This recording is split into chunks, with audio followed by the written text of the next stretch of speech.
Hello, and welcome to the Hallway Wrestling Podcast. I am your host, Kieran Brennan. With me, as always, my co-host. The man that genetics forgot, Rian. Kieran, that intro was sweet. Right, keep it down. You can speak louder now, Kieran. Yay! I'm Excellent. gonna turn Kieran's volume up. Don't worry, we'll be back in the same room soon, and Kieran will have the mic back. But for now, Yes, you've got your right, Kieran. can't keep me off the mic, you know. Oh, how are you, Kieran? It's been a while. I saw Tenant or however the fuck you pronounce it. That was I've heard. terrible. I've So heard. Oh, confusing. bad. Yeah. Yeah, I hated it. Yeah, Yeah. disaster. Few bits of. A lot has happened. Actually, to be fair, a lot has happened since we were last on the podcast. Namely, we are in a new partnership, Kieran. And I will toast that. We are You on. actually have it with you? Do I have a beer with me? Yeah. Yes, I do. Oh, for fuck. Okay. We are now members of Project Dits. If you remember correctly, we had Dits on the Takeover Throwbacks. And Yes, the story goes, he sent me a message a few days after saying he had listened to a lot of our podcasts and loves our work, which is very nice to hear. Yeah, like even we hate our own work. Sometimes someone look so fucking much. Yeah. Kieran, you're making money off it now, so be quiet. But we'll get on to that. We'll get on to that in a minute. But he said, "Do you want to join Project Dits?" And I was like, "Yes." I asked Kieran, and Kieran surprisingly very quickly said yes. I thought he'd take some time to think, but it was very resounding yes. And we are now. This episode you were listening to is probably going to be our debut episode. This is going to make a nice little themed logo for the episode every time, and it should be up tonight, which is a Sunday night. It's pretty cool, Kieran, isn't it? Yes, it's very cool. For anyone who is listening to us for the first time, all two of you new listeners, I promise the audio will get better. Give us a break. We meant to do it this week, but times were very weird. But we should next week. I want to say don't take our word on it because next week our leaving cert results are coming out. We discussed this before. And we're going to be sorting out college stuff. So once me and Kieran get our college schedules, we can kind of pick a time that we can both do it. Pick a time that we're both not doing college work. We can kind of do it regular weekly, upload. I think that might work because I think college is a pretty regular schedule, especially with the coronavirus. So I think they're probably going to try and nail down a pretty regular schedule. So yeah, give us time and we'll be back in the same room recording. And then once we make enough money, we'll get Kieran the mic. It's really good to be part of Project Dits. He does live streams, unboxings. He live streams NXT and SmackDown. Project Dits Gaming, Dits on Gaming, which is a really good. He does a WWE 2K kind of mods and different games, and to be part of that, it's pretty cool. So go check him out. I'll put the links in the description. But he's gonna upload on his. We're gonna keep uploading here, but you can also check it out on Project Dits. So if you're coming over from Project Dits, welcome. It's episode 59. We're 10 away from episode 69. Can't wait for that episode. Blue Chew, get on to us. That was our big news of the week. Our first big news of the week. Our second big news is the Hallway Wrestling Podcast now has merch, and it's fucking hilarious. Isn't that cool? Leave it. Don't ask for it, but we've done it anyway. Yeah. I was talking. This came from Dits again. I was just talking to him, and he has TeePublic, and it's a really cool site where you give them the designs on and they put them on various different things. We'll talk about them in a minute, but it's free for us, and you guys can buy them on the website. There was a sale on for 2 days, but I don't know what the prices are. But we got our logo tee, which we might change our logo soon. This is Kieran hearing this for the first time. I might get a new logo made. I actually isn't. Kieran's the one who wanted the logo changed. Never mind. But yeah, we want to. We're gonna might get a new logo made soon, and we have the man that genetics forgot T-shirt, which is pretty nice. We're waiting on Kieran to develop a personality on his podcast so we can actually shill merch out of it with it. Prick. What? Thanks for that. I have a personality. I'm the most personality. I'm the host with the most. I don't know. I wish he kept going with the voluptuous Kieran Brennan from like the first 10 episodes. Then we could have like a really cool, like sexy, swoony T-shirt. I think I try to watch it every episode, but I have enough fucking stupid gimmicks as it is. So But yeah, Kieran, when you looked at the merch site for that first time, were you expecting the range of items that your face is now on? look, even if you could just click like T-shirt or whatever, there's like 5 different versions of T-shirts. It's insane. It's so weird. I don't know. I kind of want to buy I want to buy a pillow. I think How as weird ego is, I want a pillow with my fucking face on it. You know? how weird is it seeing your face on a baby girl? Yeah. Yeah. Okay. Well, that one's just kind of creepy. Yeah, yeah. But the rest I enjoy. Oh, I it's don't know. brilliant. Yeah. Phone cases. Yeah, I do. I'm tempted. It'd be a bit vain to have my own face on a phone case. To be fair. I looked Um, into it on my phone, which is annoying. yeah, the one that I'd be most likely to buy would probably be a Corona mask if I needed it. Because this pandemic's going to go on for ages. Spoiler: we're still in the pandemic. And we won't be out of it for a long. We won't. Point where we're like done. You know, if anyone's listening in the year 2030 or some shit, we did it. I hope. Yeah, we're going to be in it for a long time. So get used to listening to us because should Don't be take coming. that design. Even when we get the new logo or whatever, please do not. I like that design. I think it's just funny to stick on a T-shirt. So Yeah. yeah, We'll just come up with ideas as we can. I was thinking of making a rubber match T-shirt from Kieran's gripe with me for saying the word rubber match all the time. you never said it once. You said it like 20 times in 2 weeks. It's Yeah, insanity. yeah. Plenty of rubber matches going. But yeah. Have you watched much wrestling this week, Kieran, or have you checked out anything? Average week because I've applied for every single Thunderdome. I'm on the waiting list for tonight's one, Payback, Mhm. and I was on the waiting list for SmackDown as well last week, which would have been awesome. Fuck, I dropped something. No, it was Raw last week, not SmackDown. Um, I didn't get in though. You have to click it lightning fucking fast, or else it's not there. Yeah. So Kenny Omega did. I surely can, you know. Um. So yeah, that's actually a cool Not cool. It's not cool at all. Good Epic. segue for a good segue for our new for the topic I'm gonna like bring up first. Kieran, I'm gonna rattle off these list of things that came up on the Thunderdome screens this week, and you're gonna give your reaction to them. Okay. Okay. A KKK figure holding a Confederate flag. Horrifying. Okay. Yeah. Well, An ISIS beheading. that's that's disgusting. Okay. Yeah. Did you not see that? No. No, I Um. no. I The heard that, Kenny. but I kind of just cause I know there was like Pikachu in the first week, and I was like, oh, Pikachu. that's Yeah. cute. Yeah, we go down in the seriousness to the Kenny Omega. Which was I saw that. That's amazing. Was it really him or was it just a picture Yeah, of him? he came up on Twitter saying like, yeah, it was me. Incredible. I As love much that. as you want to read into that, well, but pretty sure it was. Um, despite the two I read out before, this one just gets and annoys me the most. During Sonya and Mandy, which was a great match. It the guy who attacked them at their house appeared on the screen. So whoever did Oh, that, fuck you. Um, go to hell. It's pretty Chris disgusting. Benoit made an appearance. I know that. Yeah, I was about to say Chris Benoit made an appearance too. That was about it for the bad ones. Fire Velveteen Dream came up. Yeah. Oh, can I just quickly say? So the past like little while, anytime Velveteen Dream comes up, I've been kind of like, oh, there's not enough evidence. Maybe we shouldn't jump to conclusions. It turns out I had only read one very small thing in a long list of accusations he has, and I've only recently just found out just how many accusations and exactly what they are. They have exactly what the accusations are. Um, so I do apologize for being so stupidly ill-informed for I like don't a know. solid month. Listen, to be honest, there's so many people who are informed about a lot of stuff in the Speaking Out movement. We're not going to go into it because, as we've said before, we've said our thoughts. Velveteen Dream should not be on the shows, and it seems that Triple H has been completely fucking pulled the wool over his eyes in terms They, of Matt Riddle and Velveteen Dream.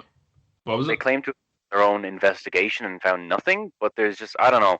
Just bringing him back at the very least, bringing him back so soon is just a stupid move. Like, Yeah, there's so got to be more to look into, you know. yeah, it's very bad. But we're gonna leave it to the people who know more than us to talk about it.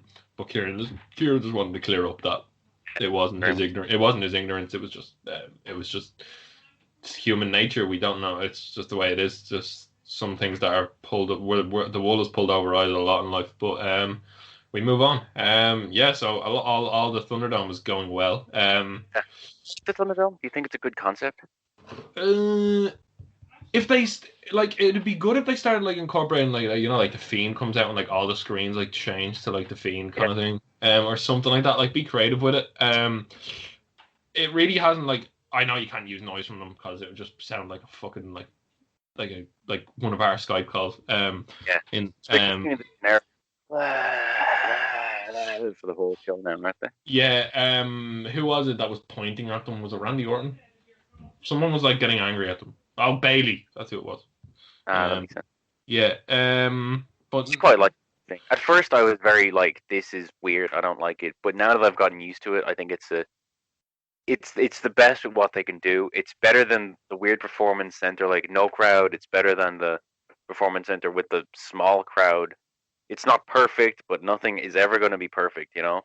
And once used to it, it stopped being so distracting. So I do think overall it's a good move, and hopefully I will be on it tonight.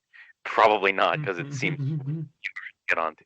Mega Hallway Wrestling Podcast on. Okay, get on some news. We'll get on to the big news. The big news with the big dog later on. I'm looking through Cultaholic news here. Big E and Miz, have you seen this? No. Maybe. Big E. Okay, so I want to pull up an article so I can get this right because it's quite interesting. Big E and Miz. Okay, so while I get it up, actually, we'll start with Renee Young. Renee Young is finished with WWE. Yeah, we heard rumors of this a while ago, and I was like, definitely not true. But I guess it is, you know. Maybe part of it's to do with John Moxley and how like Renee got COVID, and then Mox was ultimately he was off AEW TV for ages. Maybe she'll even jump to AEW. It seems more likely than anyone else. We've had smaller names in the company jump, but it's no matter what she does in the future, it's such a massive loss to the company. I think bigger than anyone realizes. Well, it'll be bigger than at least they realize because she was just so good at what she did, you know. Yeah, let them. Her plans are now she has a cookbook in the works. Okay. I know someone who likes to cook. I will definitely be having a peek at that and see what recipes. Because she seems like she cooks some good stuff. If you look at her Instagram, John's well fed. She's too good for wrestling, and that's the general consensus. Like, she's so good. She could walk into ESPN tomorrow. Like, no problem at all. She could do like if they gave her like 6 weeks to read up on the NBA, or like I'm using one of my sports, the golf. If they gave her 6 weeks to like read up on that, or American football, she could broadcast. She could be the head like broadcaster for that. Like, be the person who like directs the conversation to all like the ex players who are commentating on it or like reporting on it. She could 100% walk into one of those jobs. Yeah, like you know, I don't think she would leave wrestling really. Not with like Moxley working for the second biggest company, and she clearly does have a passion for it. She was in the company 8.5 years or something, or close to 8 years. Yeah. But she could if she wanted to, and I wouldn't blame her. She'd probably make a lot of money. Yeah, I don't think she's gone back to wrestling, to be honest. I think she'll go into something like sportscasting. I'm not. But now, who are they left with? Kayla is the next person to step up. I think I don't know if Cathy Kelly's actually back full time, but I'd be surprised if she was. But fair, like Renee, her name's Renee Paquette now. She's no longer Renee Young. Sad. She was fantastic. Some of her stuff with the Miz and Maurice was brilliant. I've just created a segue, but her stuff with Miz was actually fantastic. Yeah, fair play to Renee. If you're listening to this, if you want to come on and talk about your time, Dudley, and shoot brother, you can come on. But yeah, so basically, speaking of like Renee Young, her baby Talking Smack has a revival with Kayla Braxton and Samoa Joe, and on the first episode they had Big E and The Miz on it, and you know where this is going, Kieran. Shoot. Okay. Remember we cast our minds back to the first Fox show. Brock Lesnar defeats Kofi Kingston in 10 seconds. The locker room. Everyone, honestly. Yeah, the locker room were not happy. Big E spoke out about Kingston's lack of opportunities. In like on Talking Smack, he said Kofi's far too humble, far to do the right thing to mention, far to do the right thing to mention this. But I'm going to say this because it's never been said publicly. Kofi is a guy who had his legs cut out from underneath him. To see what happened in the match between him and Brock, and to see no title opportunity after that, and he goes back into tag teams, that's disrespectful. Said Big E. The Miz replied, I was WWE champion at one time, and the same thing happened to me where I needed to rebuild and regroup. I wish I could have taken Kofi and said, look, you need to make sure whatever happens after your championship run, you don't lose that main event status and you don't feel like you're not a top star in WWE. Honestly, I was a victim of that, and there's no doubt in my mind that I should have been where I was. But now I keep working and dedicating myself trying to be a WWE champion again. That's why I'm telling you, your jokey stuff is fun, great and entertaining, but it's not going to work to get you to be Universal Champion, to Big E. Big E then reminded Miz that he didn't wait 11 years to get his first world title opportunity like Kingston did. He's also gotten subsequent world title opportunities, including competing for the Universal title at Backlash. And they just started going. They went back and forth. It's kind of, they quashed their beef the following week, but there's a lot of resentment. No matter how shooty this is or how scripted it is, there is a lot of elements of truth in that. I think not the Miz from what Big E was saying was Big E was saying. There's a lot of truth in it. What Miz was saying was perfectly brilliantly in his character. Big E's got Sheamus at Payback on Sunday, which I'm assuming he's going to win. Him versus Roman, if he wins the belt, will be fantastic. I'm not. But yeah, what do you think?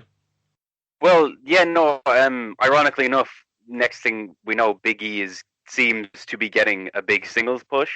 I think Kofi Kingston's disservice and the disrespect shown to him was less losing to Brock Lesnar in 10 seconds, which is obviously terrible, but it's more just how little they gave him to work with in his title run. He had this amazing build-up, and then just nothing. He fought like Dolph fucking Ziggler for a bit. Like, it was, they seemed to lose all interest in him the second he won.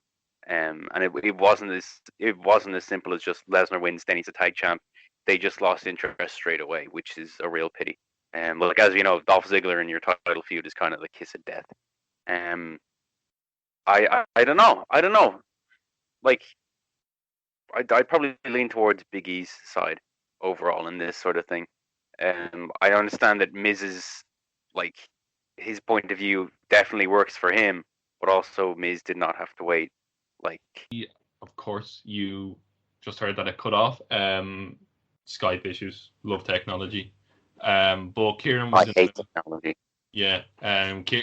Kieran was in the middle of talking about Kofi and the comments that Big E made on Talking Smack as we were discussing there. And Kieran, you can take it away. Yeah, I think Kofi, the second he won the title, they immediately lost interest in him. It wasn't just they gave him a shot for a bit, and then the Lesnar thing was disrespect. They gave him the kiss of death, Dolph Ziggler, title feud, which just that's where the real shame comes in, and that's where I think this, cutting underneath cutting out the feet of Kofi. What's the phrase? It doesn't matter. That's where it really cutting his feet from underneath him. Yeah, that's where the cutting of Kofi's feet from underneath him truly began. Just that second he lost the title. Even, you know what, the next night when he fought Seth Rollins and they were gonna have like a title v title match or whatever, that was red hot, and then they lose interest in him. It's a real pity. It really is. I hope he gets another shot soon. I really do. Yeah. Quick disclaimer: Kofi's not injured because his feet got cut off. He's just injured. His feet are perfectly intact. But yeah, it was weird. I was not like, Kofi wasn't really on my radar, and then you got so invested in that storyline. It was just amazing. And if you told me that of the three people in the New Day, I would end up rooting for Kofi as a single star in WrestleMania, I never would have guessed Kofi ever. No. Those like 3 months were just insane for him. Kofi Mania. Wow. Yeah, and what do you sorry to we go on from Kofi quite quickly, but what do you think of Big E as a single star? I think he's been doing great so far on SmackDown, and hopefully he gets the win tonight, and I think he will. going over Sheamus and keep going towards. I've really enjoyed what he's doing so far, and I think we know about I don't know if you remember the NXT 5 count. That's what a lot of people are referring to when he was NXT champion, the 5 count, and obviously his run as IC champion. Like I can't wait for this singles run. Yeah, people seem to be fantasy booking him the Reigns at which we'll get into very soon. Yeah, and him versus Reigns at WrestleMania, which I don't know if I see it really. I guess we'll see how this goes, how the reaction to it is. I guess because we can't really judge anything by crowds anymore. So I guess if management like him enough, then yes. But they also, no, who knows? He could be good. I think purely in ring, he's probably the most fun to watch. I don't know if he'll have legs as a personality on his own, but I'm curious to see what they do with him. It's always good to give, I guess, not new guys. Biggie's not a new guy, but it's good to give a single spotlight to someone who hasn't really gotten. He's new. He's a new singles. He's a new singles guy. Okay. Payback's on tonight. Fucking hell. Crazy. Like less than a week. Yeah. The card's looking like Raw plus the main event, like Corbin. Great. Come on. Yeah, Corbin and Riddle, Sheamus and Big E, Riot Squad versus Billy Kay and Peyton Royce, the Iconics. Jax and Baszler are going up against the Raw models, which we'll probably get onto if we're talking about Raw. But the next thing I want to discuss is he's back. Sami Zayn is back. Yeah, you want to keep going? I love Sami Zayn. Even as a heel, I just love the way. Did you see the segment when he came out? Yeah, and he's dancing around. Yeah, he's talking. He's brilliant, but in a weird way, he's kind of adorable. It's weird. You're just like, he's dancing around fucking like Jeff Hardy and being like, I'm back. He has a second belt, and he's just being obnoxious. Like, I didn't like Sami as a heel at the start because it was just like that mid-card of evil thing. But when he came back there, I loved that. I loved that. And that little IC title picture of Hardy, AJ, and Sami. Hug it to my fans, yeah, please. I think he's gotten his look sorted as well, because when he left, his hair hadn't properly grown, but now it's grown enough that he's clearly gotten a cut to make it look like shaggy homeless man or whatever. And I don't know, I think he's nailed it in that aspect as well. I saw someone said he's getting more Fidel Castro by the day. Very good. But yeah, he looked great. I don't know what, like, he obviously the injuries caused him to, like, he kind of gained a lot of weight. Not like a lot, but like he gained a bit of weight. Hopefully he gets back into some sort of shape. He is getting on now. I mean, El Generico was in Ring of Honor in like 2005 and 2006, so he's a veteran of the game. But like seeing that little IC title picture is quite exciting if they actually book the IC title picture on pay-per-views. Fucking hell. Who the hell decided, oh, we have the IC title or the United States title? Which one's going to be our pay-per-view title? United States? I just don't get. Is it not? No. Really? That's odd. So Jeff Hardy won on SmackDown, and then they had Apollo and fucking Bobby Lashley on SummerSlam, like, or Apollo and MVP. But yeah, that's just great news. That's good. SmackDown's been okay. Like, I'm not gonna lie, I'm not. The newest SmackDown, I feel, kind of felt a bit more like must-see TV again. Yeah. I think they've done a really good since SummerSlam. With its obvious thing that we're going to be talking about soon, blah, blah, blah. I think they've done a really good job of like, oh, I need to watch wrestling again, you know? Yeah. NXT have resumed TV tapings with the new home of BT Sports Studios. In light of the recent movement, like half the roster is suspended. I don't know what they're to do. The other half. If it's I'm not gonna watch, but like fair play for getting it back up and running. But like to get back up and running and Triple H kind of brush over. Takeover looks like apparently it's in the process of being postponed, and moved to a later date. Takeover Dublin, but Triple H again, same thing with Velveteen Dream. There's not much investigation going on, but people have been suspended, and it seems like the shit has been like the bad people have been rid of. So fair play to them. Hope it's easier to suspend the UK guys than Velveteen Dream, you know, for obvious reasons. Walter's still in the UK. That's why Imperium lost the NXT titles to Breezango, because without Walter, they don't give a shit about Imperium. So yeah, Breezango are your new tag champs. But he's probably going to be on the NXT UK brand. They might have Pete Dunne return. I don't know, maybe not. I'm not sure. Tyler Bate and Trent Seven will definitely be there. But yeah, I don't know if Valkyrie's going to be able to get over. Probably not. But NXT UK is back. Are you happy, Kieran? I hope. I really do. I fucking love her, man. She's fantastic. How long do you think before OTT cancels 6th anniversary? Oh, Gotta be soon, right? Oh, it will be cancelled. Yeah, the vaccine's not going to be here for another while. I just don't see how they do it safely. Plus, they haven't even had. They gotta have to have shows and training back, and they don't even have a wrestling school yet. So, hopefully it comes back better and nicer for everybody in 2021. I think a hard reset is what's best for everybody. There's some amazing people in that promotion, and I really hope 2021 is a better year. I wonder. I can't help but wonder, out of fear, of course, like how long can OTT sustain themselves as a company? On will it last the duration of? Can they last the duration of the virus? You know. Well, they're not spending any money. Yeah, sure. Yeah, they're not spending any money, so they're basically like what they were before.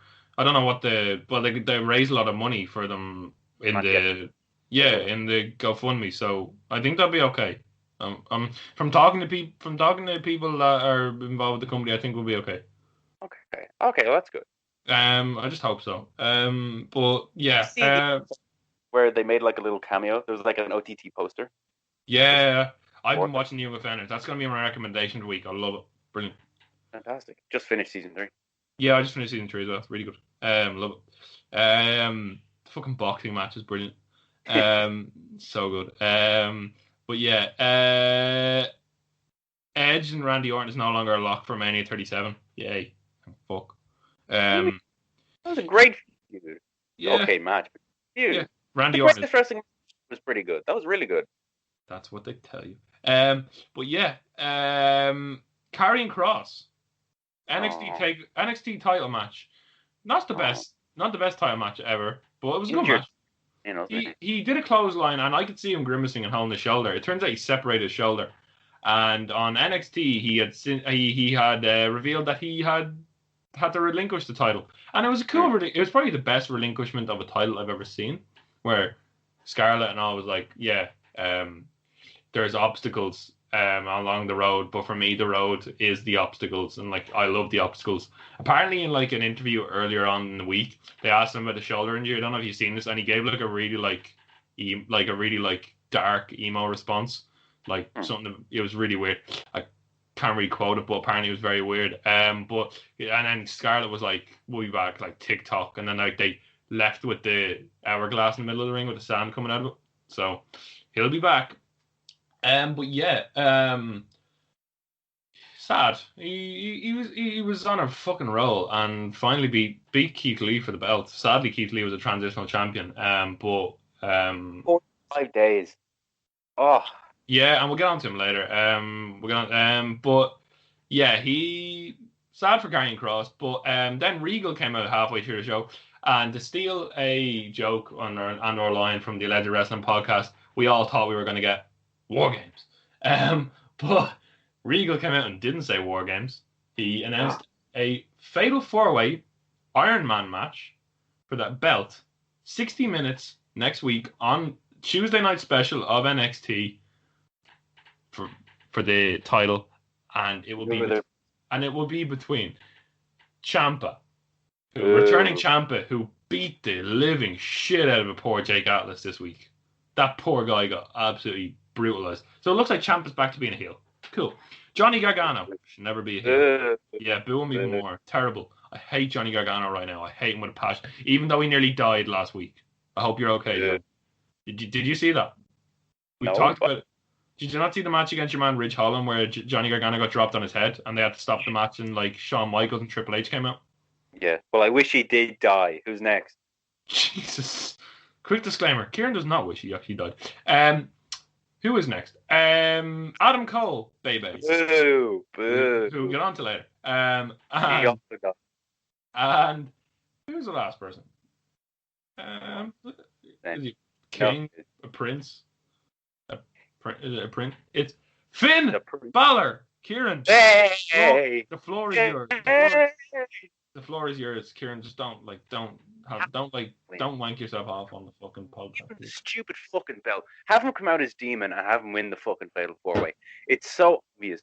Why have they done nothing with Finn Balor? Him showing up on NXT was like the best fucking moment. It's better than any AEW moment. Him fucking turning heel is like that, but times fucking 10. Incredible. And they've done nothing with him. If you want to put over Karrion Kross, when he comes back in like 4 to 6 months or whatever the fuck it is, have Karrion Kross beat Demon Balor. Just do it. Just fucking do it. What are you doing?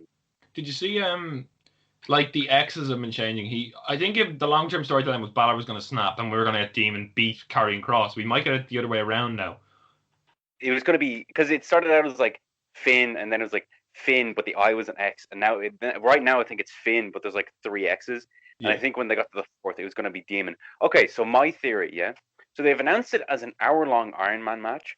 So I think what they're going to try and do is have. Wait! Can I guess? Yes. I think I know where you're going. Can I guess? Go on. Are they going to have him beat like they're going to kick the living shit out of Finn Balor in the first 10 minutes and like have him be carried off? No. See, mine is. I'm trying to get inside the company's head and like what they would think logistically, but also I'm just wanking myself and Finn Balor off.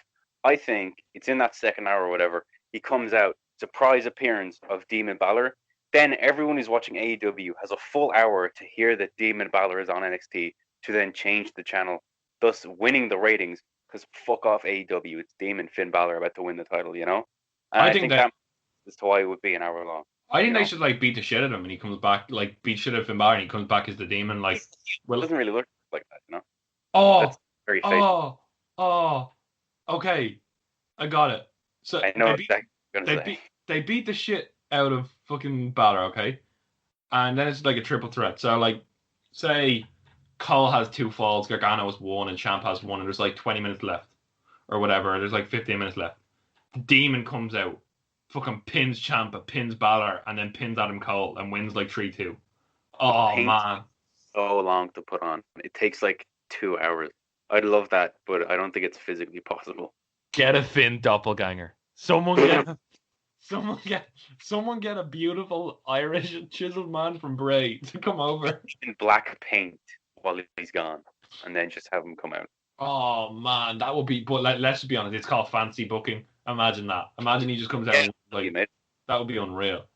Maybe they could just like make like a vinyl like wrap and just wrap him in like a Demon vinyl wrap. Be amazing. Oh man, dream, Ryan. We could go on. We could have a full podcast about Finn Balor, but which is an idea. Kieran, you could do like a chapter by chapter retrospective of Finn Balor's career as a podcast. Career, because I'm a hack. Yeah, you have you watched the Finn Balor RT documentary as a big Finn Balor fan? Excuse me? Oh, you haven't? Oh, is that a real thing? Yeah, there's an RT documentary about his time in Japan. It's amazing. Oh, I have not seen that. It's free on YouTube, and I'll send you the link after this. Do. Yeah, do. Okay, we've been rambling for a minute there because Finn Balor makes Kieran nut himself. John Moxley topped the PWI 500. It's that list that comes out about like kayfabe shit. He's the best wrestler. Yeah. He's transformed himself. Yeah. Paradigm shift. What a splash to make, you know. Yeah. Get up a list of the top 10 there, Ian. Okay. Let's see if they're bloody right or have they got the wrong list. Yeah, I remember Omega didn't crack the top 10, which is fair. Maybe he did okay. He had won the match of the year this year. Who did? Omega. Oh yeah, but he's kind of like, I don't know. His AEW run has been fairly like, what is happening? You know, it's been really weird. Everyone thought he was gonna come out and just like be the best wrestler in the world 24/7, but then he's not. He's been in the tag division. Rollins was number 1 in 2019? Jesus. Okay. Yeah, I could see that. That's the year where he. Why aren't you showing me 2020? What was 2019? The 2019 he beat Lesnar, right? Beat Lesnar, yeah. Sorry for the dead air. Dude, okay. This should have it. Forbes always have it. Okay. At number 10. Here we go. AJ Styles. No, shouldn't be there. He's had one good match. Get him in there. Yeah. Number 9. I think great, but I don't think he's one of the best in the world anymore. I think he's a really, really consistent upper mid carder. Number 9. Kofi. When does the calendar start? Is this from August last year to August this year? I think so. Because if it comes out in August, it naturally probably means August. Yeah. That's when he lost, then, isn't it? So I don't really see that. I guess. Maybe. I don't know. Maybe it's April to April. Listen, someone tell us if you. It is April to April. He won the title and then didn't do anything for it. Yeah. Number 8, Seth Rollins. Yes, he had the heel turn, which was great. Yeah, needs to change the team though. We'll get onto themes later on. Oh, geez. The SummerSlam match was really good with Brock Lesnar. That was fantastic. Yeah, really good. Number 7, Cody. Mm-hmm. Yes. Yeah. Okay. I agree with that because honestly, I'd put him over everyone so far. Yeah, and now that he's dead, we rest in peace, Cody. Good riddance. Hey. But he's been probably the best part of AEW. I think recently he's gotten a bit like, booking himself as the leader of the company, but they're also teasing a heel turn, I think. So I don't know. Number 6, Kazuchika Okada. Yeah, he hasn't had his best year. Hasn't had like the best year in the world. He had a great match with Ibushi at Wrestle Kingdom. Hasn't been the champ for a lot of it. Yeah. So yeah, fair. Yeah, not much New Japan. I only really heard about his stuff at Wrestle Kingdom. So I can warrant it. There was 4 huge title changes at New Japan this week. Speaking of that, we'll get that out of the way. They had they had fans in attendance at Jingu Baseball Stadium, an outdoor venue. What? They spaced apart. Social distancing. Yeah. Okay. So Evil, who was a champion, after he beat Naito, shockingly, Naito won the belt back. So Naito is now your IWGP and Intercontinental champion again. Taiji Ishimori is now your IWGP Junior Heavyweight champion. You've heard about the new thing they're doing, the King of Pro Wrestling thing with that Okada announced. You probably read an article and like something about it. Like they started this thing where just read up on it later. We discussed this on the podcast thing, the King of Pro Wrestling, where like Okada made a new like trophy or whatever. Yano rolled up Okada to win that. New Japan's comedy wrestler. And Minoru Suzuki beat Shingo Takagi in a great match to win the Never Openweight title. So yeah, there's your title. He's got a retirement, right? He's in his 40s, right? Yeah, he was about to leave, but now he's the champion there. So yeah, no, he's 50. He's 50 plus. But yeah, number 5 was Tetsuya Naito, the man who was champion for most of the year. So fair enough. Number 4, Drew McIntyre. No. I've enjoyed his run. I don't think 4's a bit high. But... I haven't really. He's proven me wrong in that I don't think he's a bad champion, and obviously he's a victim of bad luck.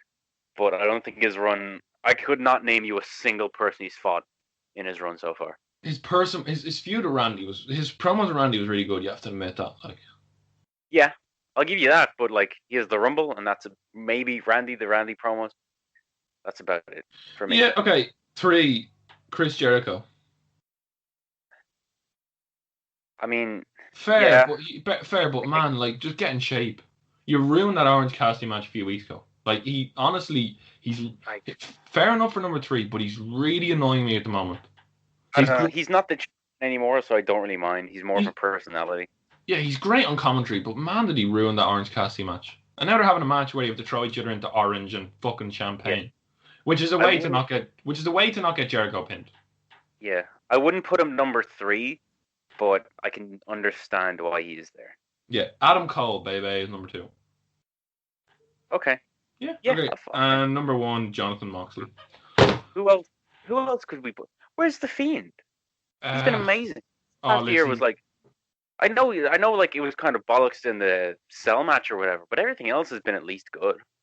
I'm just gonna say this. Next week we will have a look between now and next week about like some of our favorite wrestlers, and Kieran can give his like gripes about the list next week. So listen in for that next week. Not that big a deal, but like I feel like Fiend should. He's had like an amazing year, and for a while he really, really was the hottest thing in wrestling. You know? Yeah, fair enough. I agree. But yeah, okay. So what were we on before Peter? Oh yeah, we were. That was the news article. What was next? Hangman Page has been kicked out of the Elite. Big news from AEW this week.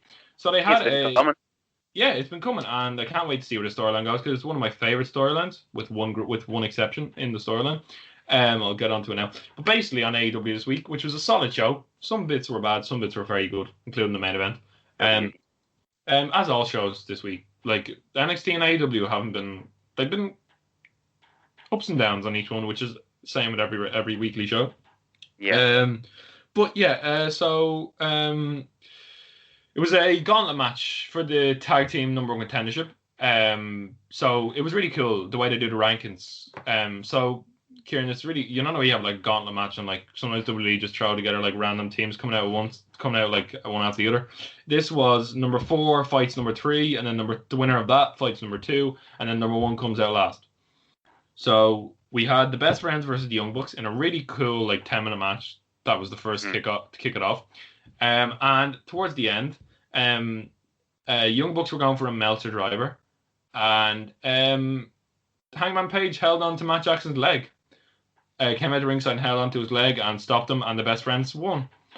It went on to Hangman was like staring at them, looking like shocked and looking really angry, and Jericho was on commentary screaming like, "He's drunk! He's drunk!" Which is just like Jericho's brilliant on commentary. That's where his future is. He's so good on commentary. But he then they had like a backstage segment where this is where my gripe is. The Young Bucks are so bad at promos. Like, it's so comic booky. Their downfall, I think. Yeah, like it was just like I can't really imitate, but it was like that. You know, it's like you Hangman, and all. You know the way when it's like you try like speak like a normal person. If you're getting angry at someone, don't like say words twice for emphasis or strain your voice like you're fucking someone from a Marvel comic. Like I don't know if anyone else who's listening to this fucking gets that right, but I just couldn't believe the word they were saying. Their best friend literally turned on him. If your best friend fucking cheated on the girl, like you wouldn't be fucking going after them like fucking Superman, would you? like really. But yeah, that's the only gripe I have. Then Hangman, they slammed the door and Hangman looked into like broken glass that was on the mirror. So Hangman is the second coming of Mojo Rawley, confirmed. Yes. Okay, so a few quick bits of news before we get on to some wrestling. Bullet Bob Armstrong passed away. Road Dogg's dad, Hall of Famer. Sad. Lovely long life, though. Yeah, you're more of a Marvel fan than I am, Kieran. So do you want to talk about the other death this week? This is what we'll main event our news with, but the big death this week in the Marvel universe, because I don't want to get anything wrong. This was horrible. Yeah. I'm surprised you brought this up right now, to be honest. Sorry. It's not wrestling at all, but it's probably should be mentioned because Chadwick Boseman died. He died of colon cancer, age 43. Yeah. He had it in 2016, filming Civil War. His first black Marvel role or whatever, and for the past 4 years, he's made I think 6 movies all the time while battling cancer. Yeah. And becoming an icon for black power and black representation, which is, I don't know, he's a hero to so many people, and so many people felt connected to him. And Black Panther, the film when it came out, was such a cultural event. Yeah, it's horrible. Yeah, there's a few things I want to say. Obviously, Wakanda Forever. That was there was a huge movement with that. It's just the first thing I want to say is it's amazing when you look at the fact that he was battling cancer for 4 years and whatever many movies you were saying he was in. And it's amazing that it was never leaked. It Yeah, just shows how much respect he had. Probably it's either how it's you can look at it with two sides. You can look at it like with either he was so respected, which he was, or Marvel knew if they leaked it, he would never work for them again, and like would completely he would like lose faith in like the company.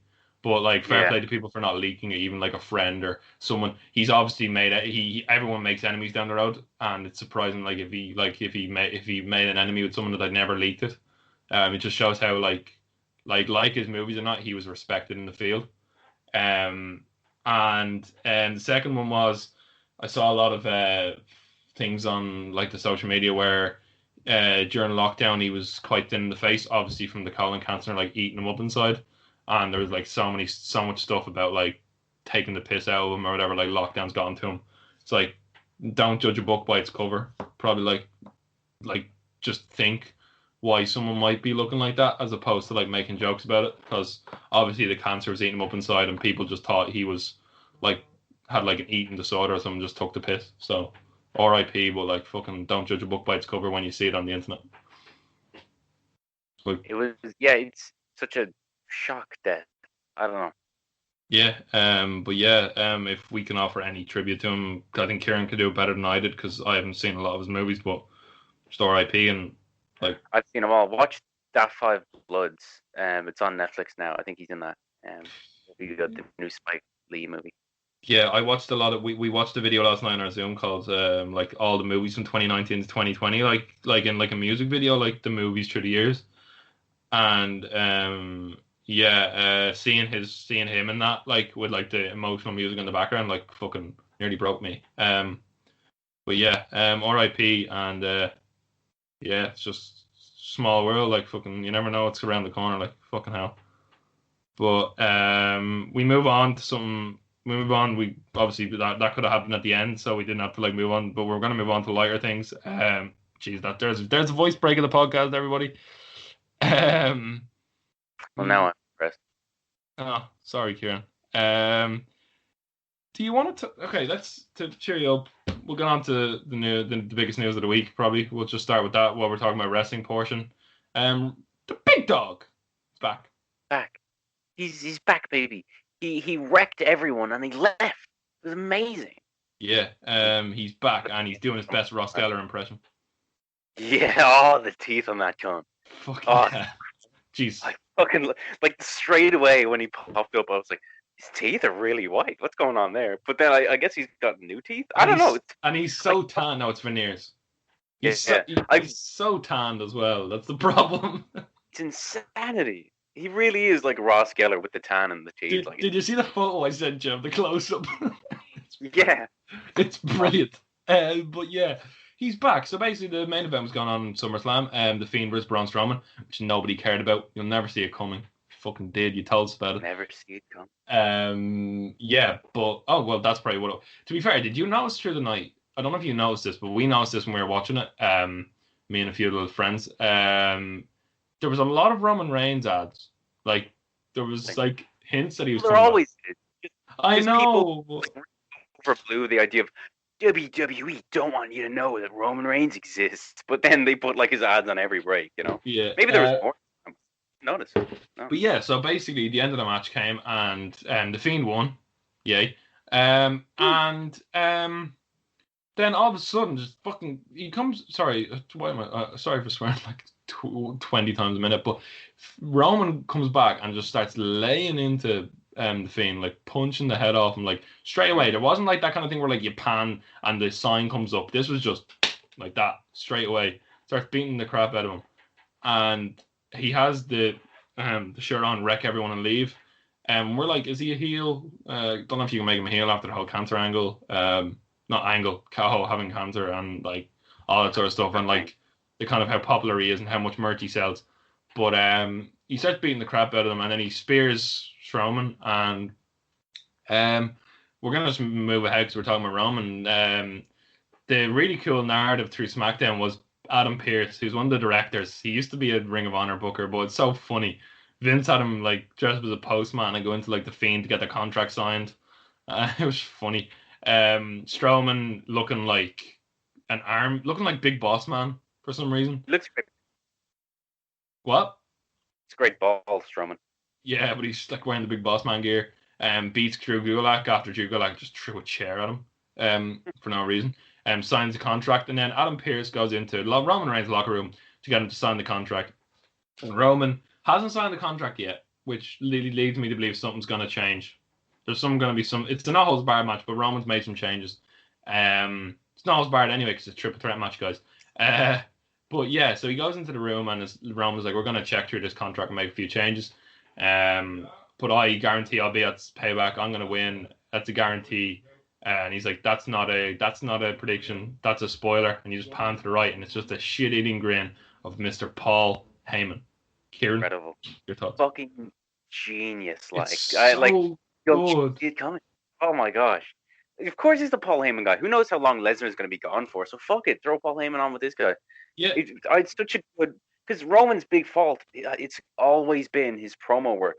And I don't know if he could properly pull off like a heel turn or whatever and doing heel promos. It would probably take him a while to get used to it. But just throwing Heyman there, amazing. Such a clever idea. Such a great twist. And it's like I was saying earlier, it makes you feel like you need to watch SmackDown now. And I need to watch Payback tonight, you know? I listened to the Alleged Lads live last night on their Discord server, which is always great crack. And they put forward the idea of, we're going to get on to my next topic, but Pat McAfee, which we're going to give a big round of applause to for his match. But the way that he said he doesn't want to come back full time, but Pat McAfee had cut, I don't know if you agree, but he cut a great promo leading up to the match. He was very, very, very able to hold himself on the mic. If you want to have him, Pat McAfee's a heel manager, could be really cool. Take over McAfee personally, but yeah. No, Pat McAfee's a manager, but could you imagine Roman with Paul Heyman in his corner? This is passed down from the Edge lad, so it's not my idea. But I was wondering what you thought about it. Roman with Heyman in his corner versus Lesnar with McAfee as his hype man. Because McAfee comes from that sporting background that Lesnar used to harp on about, like, this is a legitimate sport, and he used to be an American footballer. McAfee in his corner going up against his old foe of like Paul Heyman, and you can kind of just have Lesnar just not be you can kind of just have Lesnar like Lesnar against Roman with those two in the corner. It could be a cool like throwback. I don't know. It means we have to get Roman versus Brock again, but that's what I said last night. But could be cool. I mean, I would love to see Roman and Brock again, but I think if Lesnar isn't going to have Heyman, he shouldn't have anyone. I think no one else would be able to make him as intimidating, especially not Pat McAfee. He's not as good as Heyman on the mic. Oh yeah, but he's very good. Yeah, I'd rather just Lesnar on his own. Maybe someone else. Maybe give someone else. Yeah. Could you imagine just giving Brock a 5-minute promo? Fucking hell. Yeah. How many voice breaks could they fit into those 5 minutes? Paul, you cocksucking wanker. I can imagine him just being allowed to say that. Oh, definitely. Vince can't control. Vince is Brock's bitch. Let's just be real. Like that should be put that on a shirt, man. Yeah. I really hope Roman, it's his idea to come back. I hope he feels really comfortable. Yeah.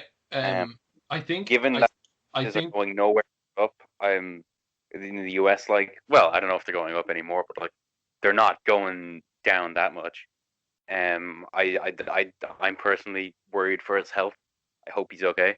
I'd like to think, Kieran. I'd like to think that his newborn twins, he had like a few months at home with them to see them kind of to be there in their like most important developing times, and then he's been like, "Daddy's got to go to work and earn some money," because they probably well, I'm sure he's getting. I'm sure he doesn't really need the money. I'm hoping that he just gets to spend the next 40, 50 years with them. Yeah. Hopefully it'll be fine. I really hope he's comfortable going back, and I hope for him especially they're making extra precautions. Roman is back. Yay.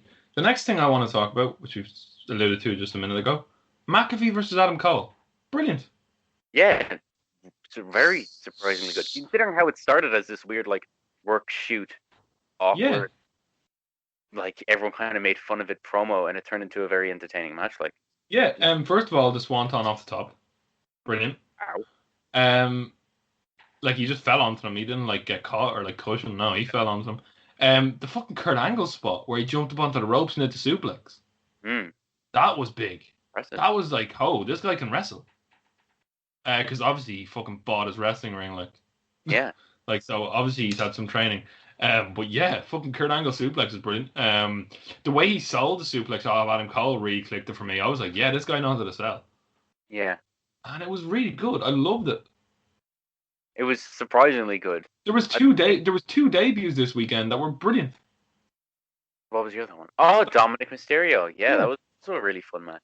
Yeah, so we'll get on to that in a minute, but fucking McAfee deserves a big round of applause. Like, who would you?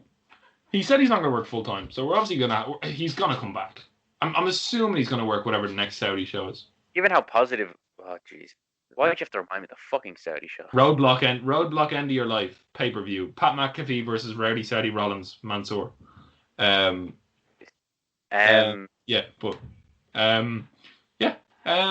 like just great, and I actually didn't like. I don't know because I know you and your wrestling tastes.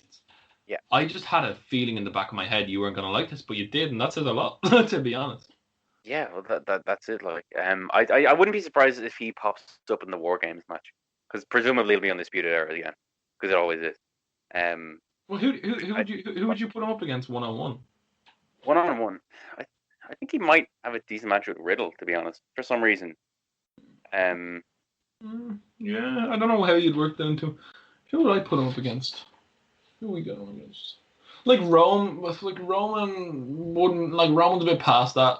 I don't think you got like because he's a former American footballer. Him against Lesnar like would be interesting.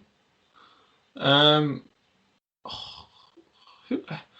I like we try and say this, but like honestly, the most like if I'm thinking in Vince's head, which is a dangerous thing, or fucking thinking even in WWE's head, they put him up against Corbin. Like I honestly like because he was very close to the NFL. Expecting to see that. Oh no, but you like just think about this. If you think inside like WWE's head, Corbin was close to being an American footballer. Like you can really see why they do that. They never really do that because half the roster are like almost American footballers, and then they never really make anything of it. You know, they generally don't really use that angle. Yeah, him against Cesaro, yes, please. Okay, see that. Yeah, I like that. Yeah, we forgot to say about Sami Zayn being kicked out of the Champions Lounge. That was funny. But McAfee, fair play. When we move on to Mr. Dominic Jr. There we go. There's my Mexican accent, which was terrible. Kieran's a fierce racist, but no, Dominic was fantastic. That accent is gonna bite me in the fucking arse. Oh my god, I'm gonna make a t-shirt. No. Okay. Dominic. Like I want to be very clear. It was a parody of other people you doing racist accents. Yeah. Oh, Ryan, I'm gonna lose a job one day because of that. Oh my fuck. No. Second to get any job, I'm gonna have to go through every episode and get you to delete them. Let's talk nicely about the Mexicans. Dominic had a great match. Yeah, he did. I like Seth Rollins' gear. I like the way it was a throwback to Ray's gear. Yeah, I love that match. Ray versus Eddie Halloween Havoc 97. Go watch it. It's really good. It's free on YouTube as well. If you haven't seen it, Kieran, but I'm presuming you have. Have you seen it? Yeah, I have. Oh, you just cut out there a little bit. But yeah, Dominic, get rid of the hood. Because kayfabe, it's a bit of an easy target, and the other thing is it gets in your way. I'm surprised he didn't chop it off after like going into Raw. He did. They're having a tag match tonight. I'm assuming Retribution are going to get involved because they got involved on Monday. If you want to like block up a feud until like they eventually win the tag belts, then yeah, put them in, have them like feud with Retribution for a while, and then I think they're going to either win the tag belts at Mania or they're going to do what I've been saying for the last 4 months and do Ray versus Dominic. But it looks like more likely they're probably going to give him and his dad their moment with the titles. But yeah, he was really, really good. The 619 was brilliant. It came out this week that Brock when they did the Brock and Dominic thing, said that he could.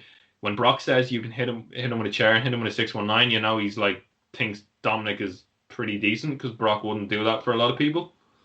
So he was really, really smooth. There was a lot of good stuff in there. He knew how to kind of sell. The small things were really good. Yeah, I really, really enjoyed it. I can't fault it. Like it was, McAfee and Cole and Dominic and Rollins were like in the top 3 matches of the weekend. I'll say very, very confidently. Yeah, okay, I could see that. Yeah, but yeah, that was really good. Anything else from the week? From what Randy Orton is going to happen, which will be great. Yeah, tonight. I think Drew is going to get involved in some way. I don't know how he's going to. Is he going to DQ and get Randy Orton to win, or is he going to like punt? Is he going to kick Claymore afterwards? But we need to go on to. We need to talk about themes, Kieran. For a minute, because you love the themes. I'm not like the theme guy, if you want to call it that. But obviously you know that the what are they called? Something FO. What were the company called that did the themes for? What were they? CSO. CFO. It had like a sign S or some shit. Yeah, they were obviously removed as WWE's theme makers, and they obviously, being businessmen, they want WWE to pay good dollar for their teams. And WWE have refused to pay for number one, Seth Rollins' team. Is that what? Is that why what was it called? The Second Coming? I think so. I think it might be it might have leaned into the word like he had the gimmick change, but the new theme is terrible. Yeah, I love the fucking the burn it. I thought that was an amazing theme. Yeah, it's great. So like CFO obviously want to pay, and WWE like turning over record quarters and firing people. They're tight bastards. They don't want to pay for it. And more importantly, Keith Lee. Oh, it's a genuine fucking tragedy, to be honest. He comes out and like I didn't watch it live, but could you imagine watching it live and you hear like for he is limitless, because the start was the same, and you're like, yeah, here he is, and then it's just some generic bollocks. Like honestly, the most generic music you've ever seen. If you put that song with the fucking Wii home screen, it wouldn't look out of place. Yeah, it's just like weird. I don't know, his other theme, like I'm not gonna say like it was amazing or anything. He rapped his own theme. It had identity. It had identity, Kieran. That's like and it's just like and then Vince opened a big bag of salt and poured it in our wounds by fucking fat shaming him as well. I didn't see that. What happened? He's wearing like he's wearing like basketball shorts instead of his like shorts, and he made him wear a top for the whole match. I mean, I don't know. No, like Keith Lee's identity was that, like as they said, Keith Lee's identity is he's big, so when he does backflips, you're like, oh my god, how can a fridge do a backflip? I've never seen my fridge do a backflip. But now you're covering him up. My fridge do a backflip, but like I don't know. No, but when you cover him up, cover him up and give him, like, I bet you I'll give like WWE our like intro to our podcast and they'll use it as a theme. If you gave them a generic intro and cover them up, you're stripping away all their identity. But he's literally like, they've literally sapped all the identity away from him. And like, why are we surprised? They do it all the time. But like, he had something that was like standout-ish, and now he's just like but Vince literally put him in the Rumble. Vince was literally in Gorilla when they heard that reaction. I can't wait till they do Roman versus Keith. Yeah. Because that'll be amazing regardless. Keith Lee's going to still do backflips. But just, you don't need to cover him up. It's like when Chris Hero was fucking covered up and all that. That was his kind of thing, but that's a bad example. But it just really, really annoyed me. And it's annoyed a lot of people that, like, his identity, like, because you know him for so long as the guy who's just, he's limitless. Literally, it's in his name. Yeah. And then you just strip away his identity. It's really, really annoying. Hopefully, they get the finger out. I'm not banking on it. Never banking on anything with WWE. Jesus. be crazy. But I don't think he's different. He's different to a lot of people that they just push under the rug. He's too big a personality. He will swim. He will swim on the main roster, whereas a lot of people sink. He will. I think Keith Lee is fantastic. But yeah, what do you think? If you close your eyes and think Keith Lee versus Roman Reigns after Survivor Series, does that excite you, Kieran? To be honest, I think I wanted at Mania, not Survivor Series or Rumble or whatever. No, I'm saying because of what happened at Survivor Series, they like teased it. Oh yes, he is. Oh, I'd love to see that match. You know, I don't know if it'll be. I think it could be really entertaining, really good. If they give Reigns the title tonight and then Keith Lee wins it off him, because it seems they have a lot of faith in Keith Lee, then yeah, I think that could be a great match and a great feud. Yeah. A couple of reasons why this happened, but due to Walter not being there and when Walter's not an Imperium, they don't care. And as basically like, I think this was kind of like to say thank you to Breezango for their years of like dedicated service, because they're two of the hardest workers on the roster behind the scenes and in the ring. Breezango are tag champs. Fandango is brilliant. I love Fandango. But yeah, they're tag champs. Fair play to them. My favorite match of the week on NXT was just a quick like side notes before we move on to other stuff. Escobar versus Isaiah Swerve Scott for the Cruiserweight title was a great 12-minute match. Really good. So good.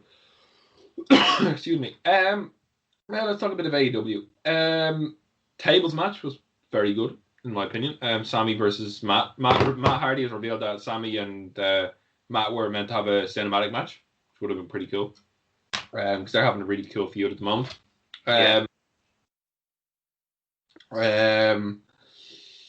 Eddie Kingston has a new faction, which is cool. Really cool, in my opinion. I really like that. He's got the Butcher and the Blade and the Lucha Brothers. He's telling them, like cop on, like, you're, like, flauntering in the mid-card. Follow my lead and we'll, like, do shit together. And they are all declared for the Casino Battle Royal. All Out has a Casino Battle Royal. You remember the Casino Battle Royal of 21 men? There's a Casino Battle Royal All Out for a number one contender shot at the world title. The women's division continues to be average at best, with a really, really botchy match a handicap match between Britt Baker, Rebel, or Rebby, or whatever her name is, and Penelope Ford, which is god-awful. I'm sorry, I like Britt Baker. I do like her. I think she is good, but like the way they're kind of building this match with her still in the wheelchair was just terrible. I think it's funny. Well, yeah, it wasn't great. Lance Archer has kind of positioned himself as like kind of like he's gone into the Casino Battle Royale. My favorite wrestler on AEW is now Ricky Starks. Man, that guy is full of charisma. Have you watched a bit of Ricky Starks, Kieran? Not really, no. He's like just watch some just watch the 2-minute, 3-minute clips from the last 2 weeks on. He's having a mini feud with Darby Allin, and they're all in the Casino Battle Royal. He's with Taz and Brian Cage. You probably already know that, but he's like a young The Rock, like he's like a young Dwayne Johnson. Like he's that good. His promos are brilliant.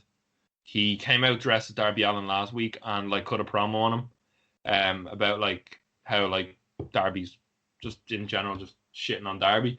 His charisma is just insane.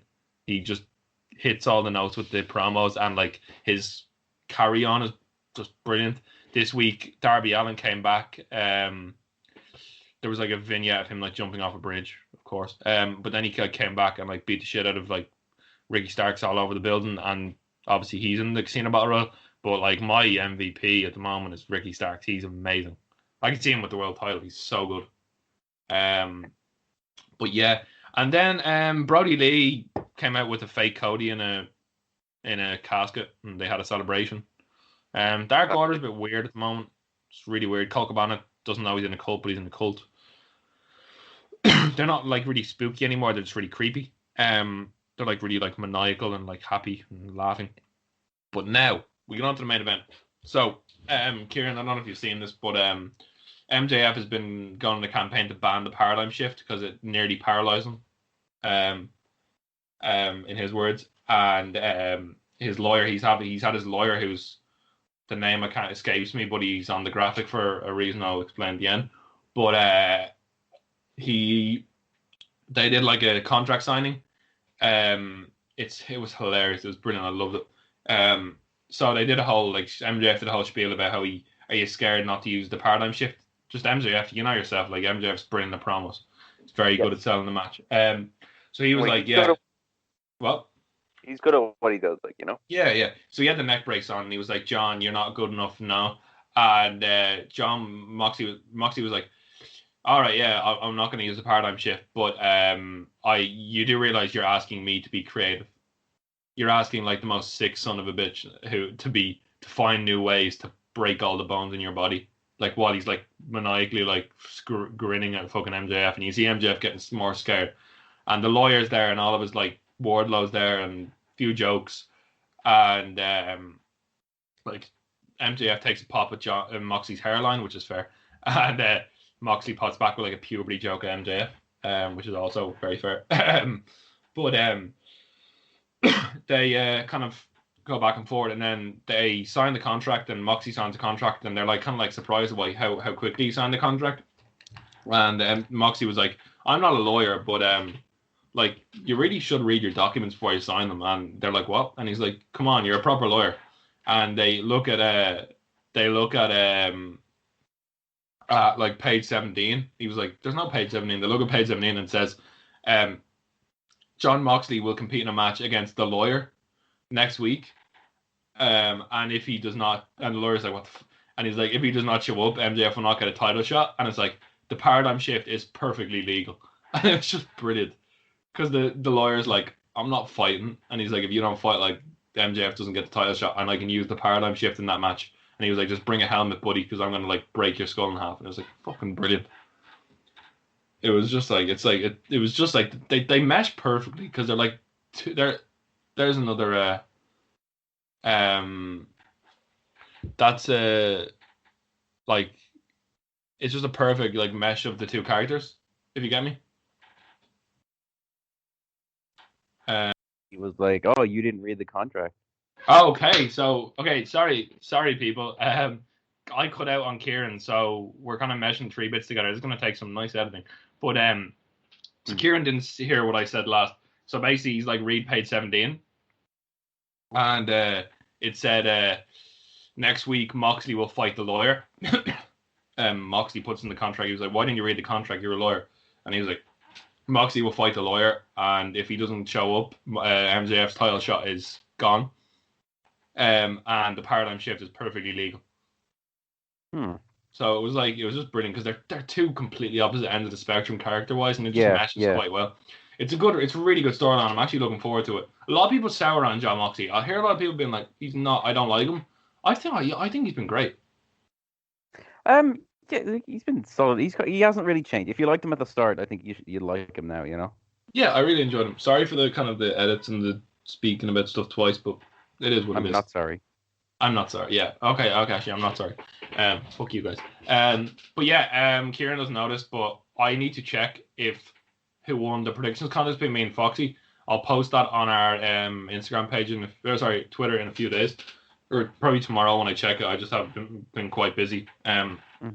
But whoever wins, whoever won that will face off against Kieran at All Out for the belt. We'll do an All Out predictions, because Payback doesn't. I'm not arsed to do Payback. Shouldn't be happening. So, but yeah, we'll do All Out predictions. So yeah.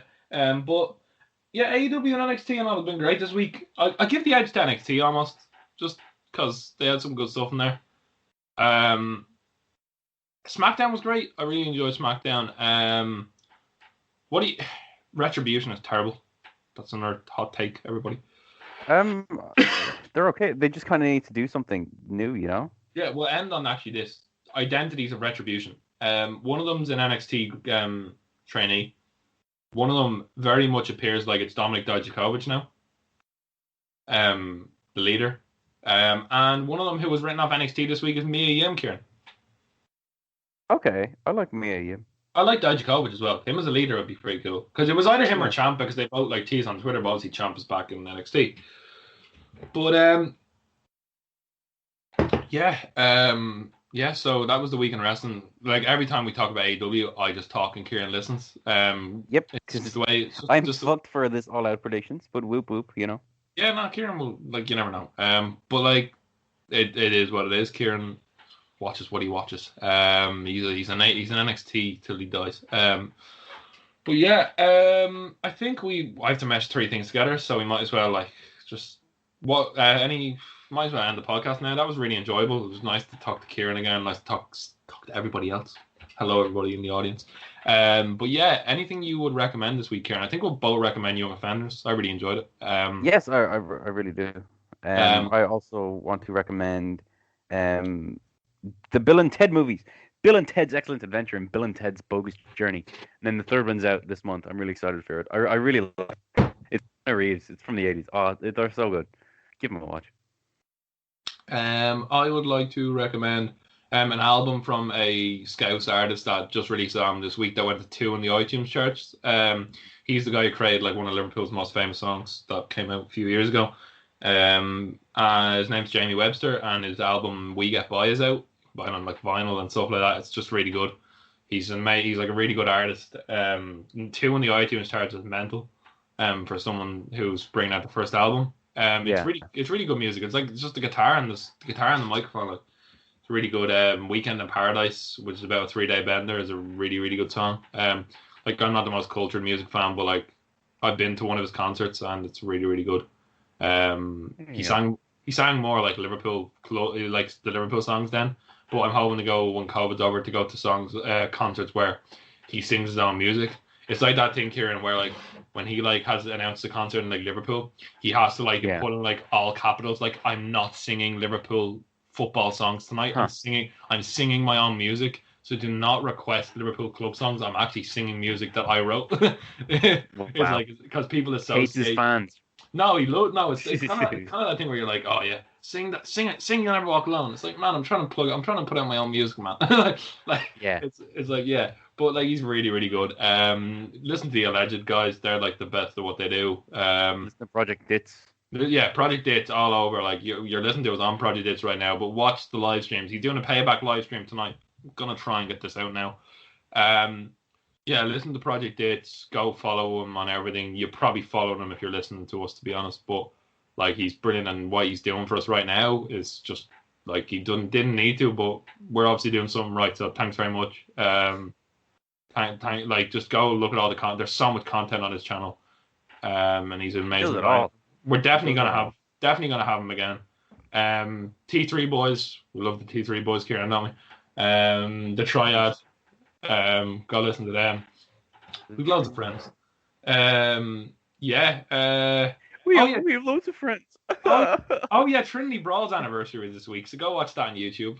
Oh, I saw that. That was a show. That was amazing. But yeah, other than that, it was great.